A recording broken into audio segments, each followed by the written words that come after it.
आहात, नक्कीच मजेत असणार आहात. सो मी आली आहे हळदीच्या कार्यक्रमाला आणि ही हळद आहे आमच्या गावाकडच्या नवरा मुलाची.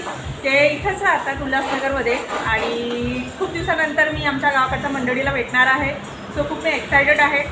कोणीच नाही आहे, मीच आलेली आहे. 6चा टायमिंग होता हळदीचा, बट 8:30 होत आले. नवरा मुलगा I think on the way आहे. गावाकडची मंडळी, नवरा मुलाकडचे सर्व इंग्रज आज खाली गेलेले आहेत, मुलं बसलेले आहेत हॉलमध्ये. सो मी हॉलमध्ये आहे, कुणीच नाही, मी आहे आणि डेकोरेशन जे करतात ती मंडळी आहे, कॅटरेस आहे. सो आपण जेवणाची व्यवस्था बघूया कशी आहे. सी बघा, ही जेवणाची व्यवस्था आहे.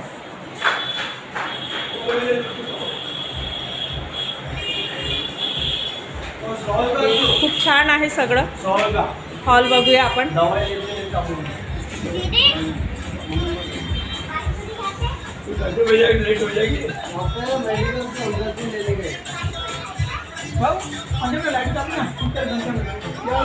या आधी पण आम्ही इथे येऊन गेलो आहे नवऱ्या मुलीच्या बहिणीच्या लग्नामध्ये. समथिंग 2 वर्ष झाली आणि 2 वर्षानंतर आम्ही परत आलो आहे. सो आता परत एकदा गावाकडची मंडळी भेटणार आहे. मी खूप एक्सायटेड आहे. मजेत मजेत. तुम्ही?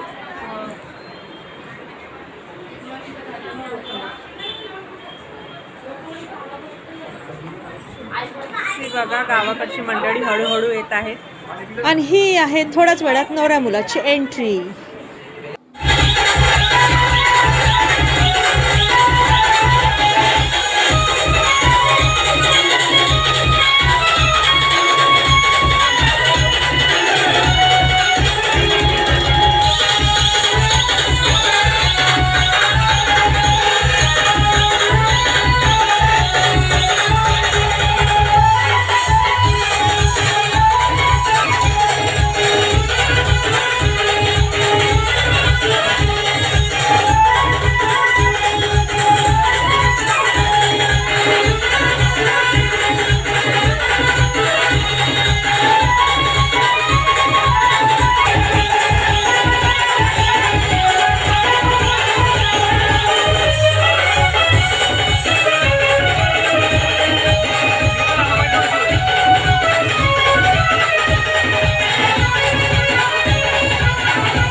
इथे जेवणाचा कार्यक्रम होता आणि फोटो सेशन होता. बाकी सगळा कार्यक्रम जरी आटोपला होता पण खूप चांगल्या रीती सर्व प्रोग्राम पार पडला. असं तुम्ही पूर्ण ब्लॉग बघितला आहे. ब्लॉग कसा वाटला हळदीचा तुमचं कमेंट करून नक्की सांगा आणि ब्लॉग आवडला तर चॅनलला सबस्क्राईब करायला विसरू नका. बेल बटन प्रेस करा जेणेकरून तुम्हाला माझे नवीन व्हिडिओ आले त्याचं नोटिफिकेशन सगळ्यात आधी तुम्हाला येणार. आणि हो मी खूप आनंदी आहे कारण 2 वर्षानंतर परत मी इथे आली याच फॅमिलीच्या लग्नामध्ये आणि मला सगळे गावाकडची मंडळी भेटली. सगळ्यांसोबत मी बोलले